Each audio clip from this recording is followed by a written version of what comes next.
4, 3, 2, 1. Physical fitness is a way of life for many Americans, but are we doing it right? Are we doing ourselves as much good as we'd like to think? We'll talk with one fitness expert who's not promoting a book next, right here on To the Point.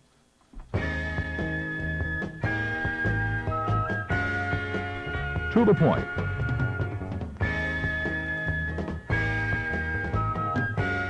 Presented by Rice University. Here's your host, Scott Hochberg. Welcome to our program. With us today is Dr. Hally Poindexter. Did I pronounce your first name right? That is correct. She is the professor and chairman of Health and Physical Education at Rice University, which is in the Division of Humanities. It's sort of an interesting place for health and phys ed to be. How did you wind up there? Well, I think traditionally we've been there, and not unlike a lot of institutions. But we have a carryover into many other divisions here at the university. We work very closely with the social sciences, with the biological sciences. The division is really an administrative organization, so we don't feel as if we're trapped just in that division. Separate for not for me, but for those people who might not be aware of the difference between health and physical education and athletics. Oh, I would be delighted to do that.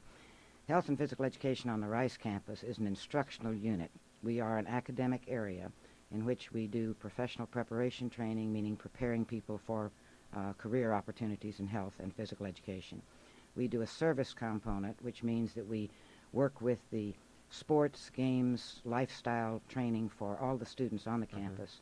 We have an intramural program, which is an in-house competitive program, pitting one group of students or one individual against another.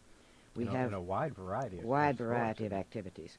We then have a sports club program, which is our off-campus extracurricular, if you will.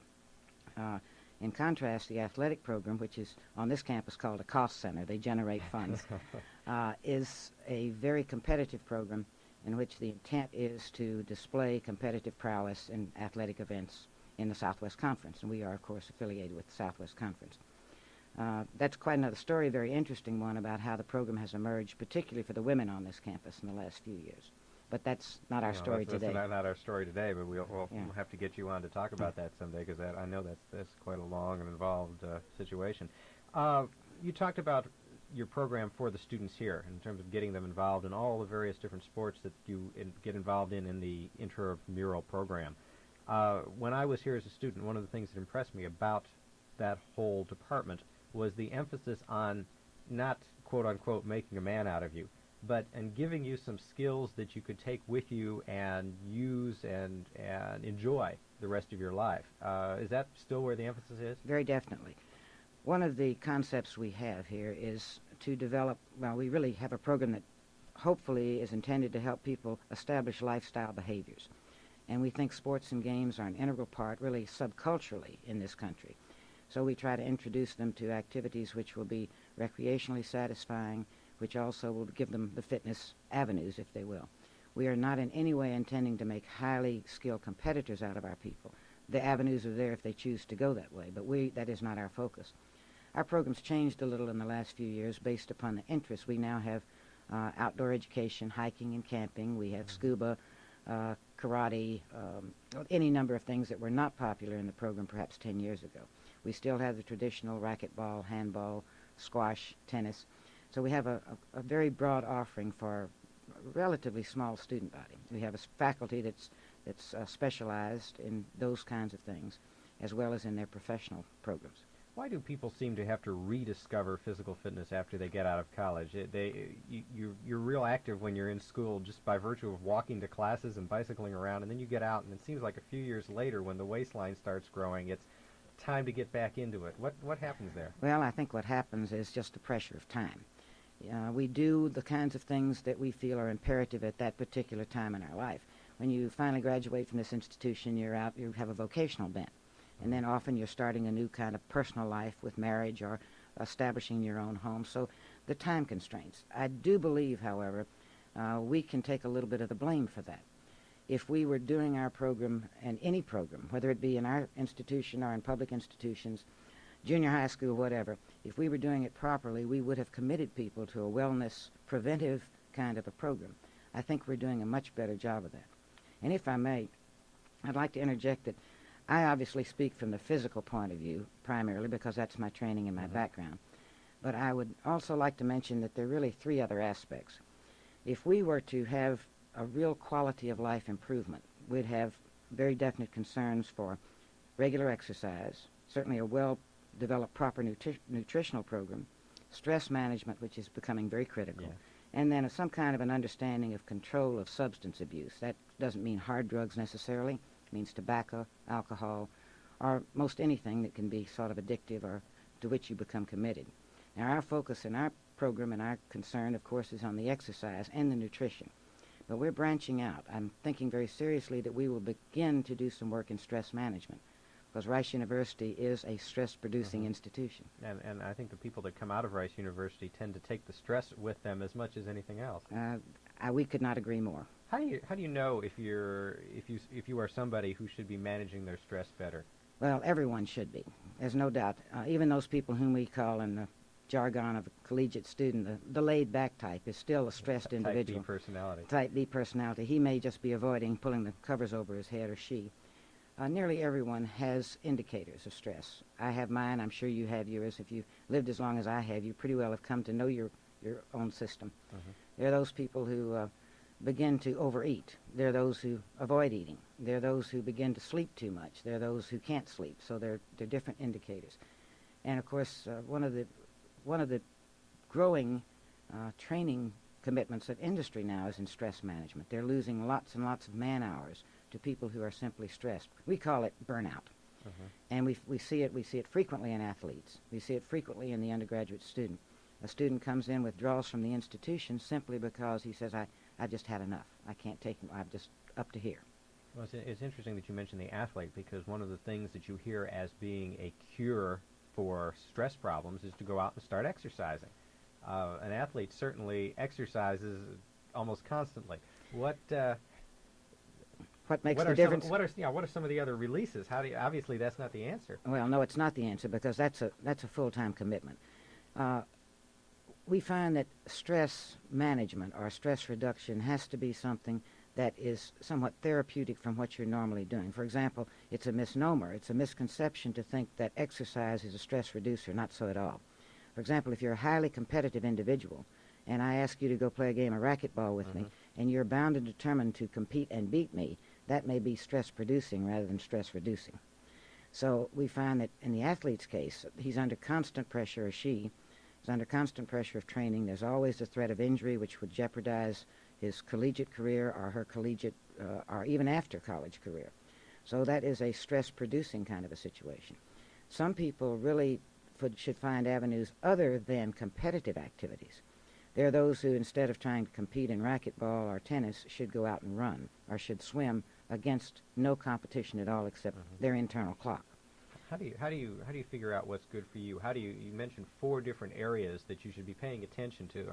All of us are busy people, and That's right. And all of us, the only information we receive is in a lot of cases on talk shows by people, as I mentioned, who are promoting one particular kind of fad diet or exercise program.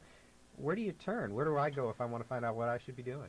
Well, there are some wellness institutes and clinics, and I'll not mention any of them by name. There's one developing in Houston. There's one in Dallas. It's quite well known. I would think that anyone who's really serious about his or her condition, and I should probably preface this by saying we should all be, because health prevention or preventive lifestyle is a lot cheaper than having to do curative kinds of things. So I would suggest that a person go to any of the well-defined nutritional libraries, or go to one's own physician and get a good, proper nutritional program, and there are many of them. I am not a faddist in nutrition. I think we have overdone this. It leads to all kinds of problems. A well-balanced diet is a relatively easy thing to do. Most of us eat enough of whatever it is. We just eat too much of it, generally. But a well-balanced diet can be easily defined by a physician, certainly by a nutritionist in any of these, like the Sid Rich Institute across the street. The next thing I would do is go to an exercise program that is could be defined by a physician, but most often physical educators and people in the exercise business can help you there. You start very slowly. You can't jump into it. It can be more detrimental than helpful. In the exercise program, you've got to be very cautious, too, of a balanced program just as a balanced diet. How do you mean that?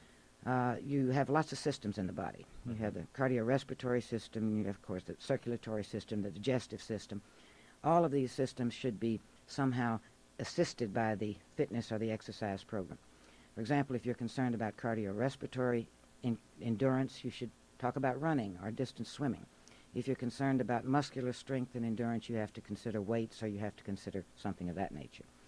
A game like golf, which I love, I'm an avid golfer, is a skill game. It's not a game for exercise. You play that because you want to become skillful. Even if you don't take the golf cart and you walk all day, doesn't that... Well, walking is helpful, but you can't walk and drag those clubs successfully. That's more detrimental than than weightlifting, yeah. The other aspect, I think, would be, the third aspect, I think, would be in trying to control your stress. And again, if you are a highly stressful person, you may need to have some group psychological counseling. Again, a physician can be helpful in directing you there. We do, in our sports psychology classes, which I teach here at the university, we do some stress management work. We've not tried it on a large group scale. We are thinking about it. But some of the techniques are very easily administered. We do not go into the yoga or into transcendental meditation in great detail, but there are institutes for that, some very well-trained people, and their success factors are quite amazingly good. So I would recommend that people look into that. And then, of course, that's sort of interesting coming out of what would you would consider to be a traditional institution, a traditional program, that those sorts of things have gained that kind of acceptance now.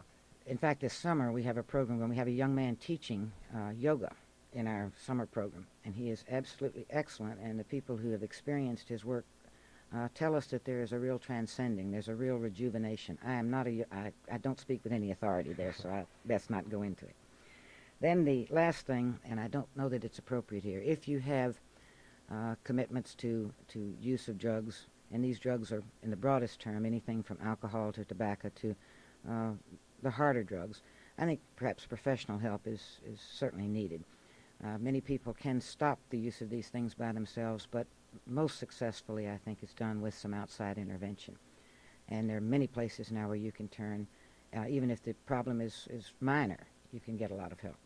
Again, initially there may be some expense involved in getting these experts, but in the long term the expense is minimal for the curative or the corrective measures that come later. I'm going to ask you a political question. We've got about a minute left. All right. Can you see our structure, our institutions being set up in such a way where there are financial benefits to preventive medicine, just as there are, not financial benefits, but there are ways of paying for therapeutic things after the condition has occurred?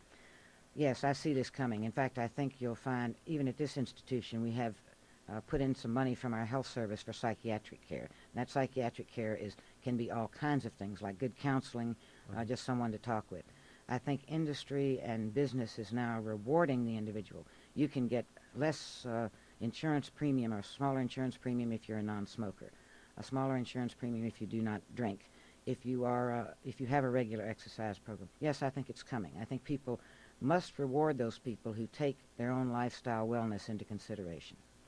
Does Rice have some programs for the community to help them with this? We have done spasmodic things. At this time, we do not have an organized, ordered program. So best to look over in the medical center or something like that if you're a Houstonian. There is a center I will mention across the street. Sid Richardson Center has a wellness concept, and they are growing. And that's over in the Texas Medical Center yes, here in in the Houston. Skerlock Towers. Dr. Hally Poindexter, professor and chairman of the Health and Physical Education Department at Rice, has been our guest. I appreciate you being here. Enjoyed the program. Thank you very much. Come My back pleasure. sometime. I'm Scott Hochberg. Join us again next week on To the Point.